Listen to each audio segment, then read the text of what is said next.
how you're going to approach things, as opposed to when you say, well, what's happened to you? You want to get underneath that. So that's what we began to do. So the kids weren't showing up at school. We went to their homes to find out why and how we could help. That meant bus passes, and then working with families, and then thinking about how do we supply different uniforms, how do we, in some cases, like, how are we helping kids get their laundry done? So we bought these industrial size washers and dryers, and we kept it to school, because that's what it meant, that's what it took to help, get our kids to school. And we saw that a number of kids struggle with adult role models. And so a big thing for me and for us as a school was, making sure that we had Black men present in our school. We know that, just as a side note, there's 2% of our nation's teachers were African American, are African American men. And when I think about some of our high schools look, and even our elementary schools, we need to see more men, especially more Black men in our schools. And so for me, that was a top priority that first year there. We recruited, 12 African American male teachers to be on our team, and 35 non-teaching staff members to be on our team who were African American men. We also had to, when we thought about trauma, we also had to switch the counselor ratio. The fact that there's a 350 to 1 counselor to student ratio literally makes no sense. You can't even begin to know it. You can't even know those children if you got one at 300. You cannot. So we switched it from 1 to 50. So for every 1 counselor, there were 50 children that were assigned to that counselor. And we did, God bless you. We did small things. So like the holidays oftentimes are really stressful for our young people. And so we noticed, like, right before spring break, right before like the Christmas holiday, right before summer, things had gotten better at the school over the course of years. We still noticed before these holidays there was this uptick in fights. Like, we would be doing so good, it would be smooth, and all of a sudden, right before these big major breaks, it just pop off. Okay, and so we figure out what is going on. We realize for a lot of our young people, like the holidays did things like it does for adults, induces a lot of stress. And so it was simple things like trying to make that environment, especially right before the holidays. Like we did, we kind of silly things. It was things like, because our kids are kids, right? There's this narrative, we talk about Black and brown children, they're not children, they're kids, right? And so it was like, having, just like fun things, and everyone got gifts at there was little small gifts. Everyone got little gifts at Christmas. You're having a Christmas tree. You're having teachers dress up and like Santa Claus. And just like little fun things to make the environment like a home, right? Like a home. And we also instituted grief counseling, anger management, all the things that you would think in terms of again, addressing trauma. So by the time I left Finger, which is like at the end of 2015, our school, which was once had this horrible narrative put on it as the most violent school in the city, is this and all these negative labels we put on our kids and our school and our teachers and all that without understanding anything. Our school was recognized as a leader in restorative justice. We were recognized as a leader in social emotional learning and interventions. Our dropout rate that was 20%, we went down to below 2%. But the graduation rates doubled from 40% to 80%. Arrests went down. Like, people were coming. It's crazy now that I think about it. People were coming from as far as like Japan and the UK. People were from all over the world to see like what was actually happening at Finger High School. But it's just a testament, I think, to when we say like we don't know what to do and how do we address Black and brown? What's that? We know what to do. We know what to do. Our kids are no different. We don't need a research study to tell us, how to truly love our kids, how to build community, and what resources are needed. But today, I've taken really everything I've learned, I saw as my time as an educator, and I started a new organization called Chicago Beyond. And our organization is based on one simple and fundamental idea, and it's this: regardless of whatever your zip code is, you deserve the potential to live your whole and full life. And And we know that, and research has shown this, the biggest predictor of success and the aggregate and the whole is what your zip code is, what you come from. It determines like your health, all these things that are attached to it, right? But it is crazy.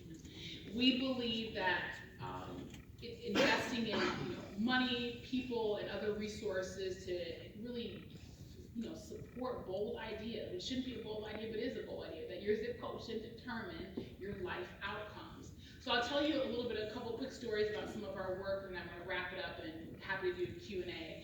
So one story that something we invested in was in 2016, when we launched, since then we've partnered with a bunch of different organizations. And part of what we offered those organizations is not just an investment of money, but we know that research is the thing that drives oftentimes funders to put more money into something. You gotta have a research. You gotta have a research study to show you did this. And so part of what we decided to do was, okay, we'll pay for some of that research. Because like, how do people, like, you're running a nonprofit, like, how do you fund, like, how do you spend $200,000 or $100,000 on some research? So we decided, okay, we'll pay for organizations to get research done to prove that their programs work. But what we noticed is that when we were setting up these different research studies, there's this huge power dynamic that exists between funders, researchers, and nonprofits. And it's a real interesting power dynamic about, somehow the researchers and funders, they're the brains, and community's the brawn, and these people over here tell these people like what to do, and they somehow know better. Which at Chicago Beyond, we believe, we're in church, so I'm not going to say that. I'm not going to put no cuss, but we believe that is inaccurate. We're inaccurate. Because communities, and we know what is best. That is, and nobody can tell you better about yourself really than you. And so in May, through this 3 years of like piloting a bunch of research, we published this. Anybody that wants one. We published this guidebook, and it's for communities, it's for researchers, it's for funders. There's a section in here for each of those 3 groups I just named, and it really shows folks how they need to show up if they're going to engage in research, and gives them a path forward to how to engage in research. And ironically, the title of this guidebook is called "Why Am I Always Being Researched?" And we decided to name it that. This young man on the cover, Jonte, is the one who gave us the idea for this. And Jonte was asked to participate in a research study, and so he's sitting at the table with all the researchers, and he had to sign the form to participate or whatever. And the researcher said, "Do you have any questions? Any questions you can ask about the form? It would answer." And Jonte said, "I just have one question." And he was so sincere, y'all. He was so sincere, and he was like, "I just want to know, why am I always being researched?" He's like, "This is like the 3rd research study thing I've been asked to sign off on the last 4 years. And I don't understand why I'm always being researched, and then what happens with all that research from out of the mouths of babes." So then we wrote this guidebook to really challenge, researchers to show up better, and then to give the community the tools to show up better. It's actually been picked up by the Gates Foundation, which I'm really excited about, to help them think about, we're actually co-presenting with the Gates Foundation in November. And my goal is, how do we get an idea like this into something like the Gates Foundation to help them think better about their reach when they start thinking differently how that is. It didn't influence everybody in the world, so I'll leave that. Anyway, I brought copies of this, and if you don't get a copy of this, you can download it free on our website. It's chicagoBeyond.org. And I also brought little mini copies. They're on your on your table. Thank you. On the table, and you all can have free copies. You can grab copies of that too. The other thing I want to talk about, just really quickly, that we've done is everyone knows Cook County Jail. There was a woman who was leading there up until about 2 years ago. Her name is Nika Jones Tapia. She was the first psychologist to lead the Cook County Jail. And she's got this huge mental health background. She did some incredible stuff when she was at Cook County Jail, one of which is taking what used to be a boot camp, the grounds for those boot camps you get. So she took grounds for a boot camp, and she shut that down and turned it into a place for mental health and wellness for people who were incarcerated, so that they could have an opportunity to, heal, to deal with some of the mental health and wellness challenges that they had, so that when they got out, they actually were better off than when they came in. I mean, which is really what all this should be about, right? So anyway, we took her from Cook County Jail, and we hired her at Chicago Beyond, and she's focused on building out, Chicago Beyond and Chicago Public Schools are partnering to build out a trauma framework for all of Chicago Public Schools, so that we can, thank you, so that we can help Chicago Public Schools begin to really address the trauma that shows up in our children. Because a lot of times, sometimes trauma shows up like that young lady I described to you earlier, but a lot of times it doesn't even show up like that. Our kids are sitting and suffering in silence, and just because they're not the loudest ones at the table, their needs don't get addressed. And so we're partnering with the Chicago Public Schools to develop this framework to really think about all of our children, all 300-something thousand of them.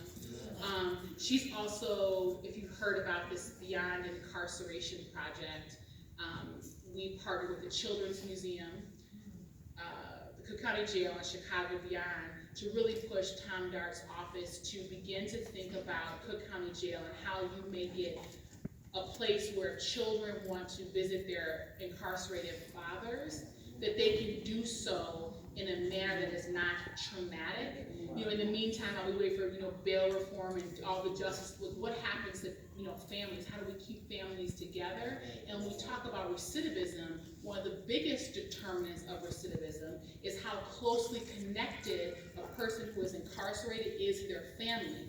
And by virtue of, how the jail visitation system is set up, I don't know how many of you all have been to Cook County Jail, but I don't want to bring my kids there to have them traumatized. So we started this program with Tom Dart to basically push him to rethink how they think about visitation. You can read more about that at a later time. But there are 37,000 children who are affected by their father being incarcerated, and that's just in the last 6 months in Cook County. 37,000 kids, so it's not a small thing. The last thing I'll touch on is that part of what Chicago Beyond did recently is that we built a safe house. And the safe house is on the south side, and it is for young men who are in imminent danger. So oftentimes we say, go ahead and, kid, young person, Bob, or who comes, whatever, go get out of this violence, go do this, or restart your life, or don't shoot people, or we don't give them an alternative or a place to go. When you actually you just can't drop whatever, you can stay in your neighborhood. And so we built a safe house, and it was actually featured on the front page of the Chicago Tribune sometime last month. And it was born out of this idea that I had one of my all-time favorite kids, Jason Barrett, got killed in March of 2017. He was shot right over on 103rd. He was shot at 3:30 in the afternoon. And when I was at his funeral, one of his best friends walked in, and Jason was one of my former students. A lot of kids that were coming to that funeral were my former students. And I said to his friend, I won't say his name, I said to his friend, he obviously that was Jason's best friend. And I said to him, what are you, you got to do something. I'm keeping it real, you're next. This is real, it's real. And he said to me, but Miss Dozier, I don't have anywhere to go. Where am I going to go? And so I'm thinking, I got resources, I'm going to figure this out. And so, I started calling around, and I talked to Arnie Duncan, and I talked to all the different people. We started working locally, then we started working nationally, and we couldn't find a place that dealt with not near a serious threat on somebody's going to kill you. There wasn't a place. And so we built that place, and it was written about in the Chicago Tribune about a month ago, so you can check out more on that work there. But we did it as a way to counter this narrative that somehow our Black young men don't want a better life. You know what I'm saying? If given opportunities, they won't take them. That's actually not true. So those are a few pieces of some of the work that I've launched at Chicago Beyond. But all of it's really been informed by the trauma work that we were trying to do at Finger High School. And did we do that work perfectly? No. But it helped inform some of the work that we're now doing at Chicago Beyond. And so I guess what I'm saying is, when I think about trauma work, the problem with this work, as you all know, it is hard, and it can be uncomfortable, and it pushes us as the adults to say, like, what are we really seeing, and then what are we really not seeing when we're addressing and talking about our children. And it pushes us to see, what is the history of how we got here? We didn't get here by accident. There were things by design to leave us in situations that we are in.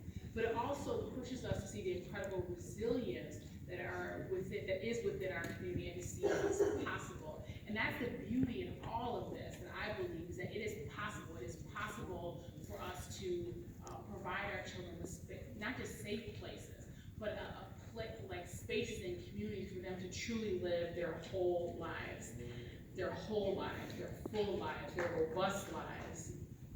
And so today I'll just leave you with one question, and I think it's the question you all, I think I know your answer, but it's the question that we should be pushing our larger city to see. And that question really is, who do you see? And so with that, I will say thank you.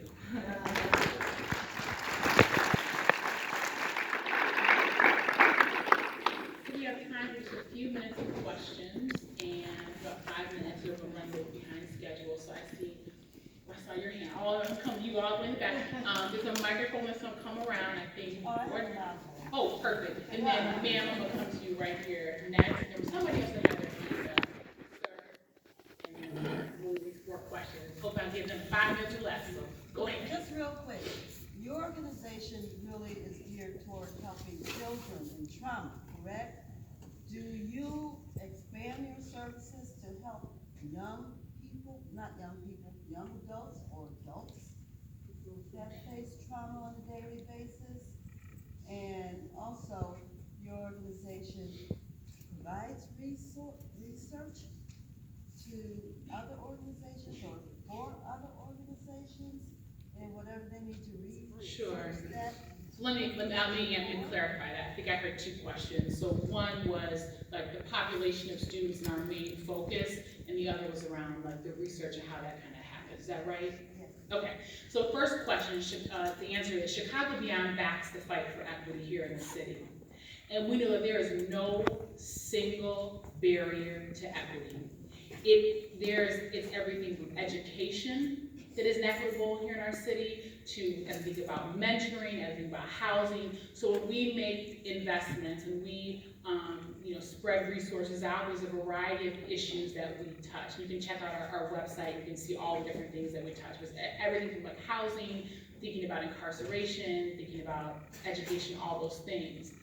I lost my train of thought, give me 1 second. So that and, the age. So it's not just teenagers. So we really think of ourselves as working with young people. Think about it from like, let's say 9th grade, so like 14, 15 years old, all the way through like young adulthood. So our programs and our resources touch all that. And it's not just trauma, because there's a whole bunch of issues that affect our young people. And the last question around research that you had, we fund, if our nonprofit partners want it, we fund research to help them, quote unquote, prove out their ideas. But what we noticed when we were doing that is that there are fundamental flaws in how research is set up, and people are asking sometimes the wrong questions. So, for example, we funded, and please do not put this online, this is not supposed to be public, share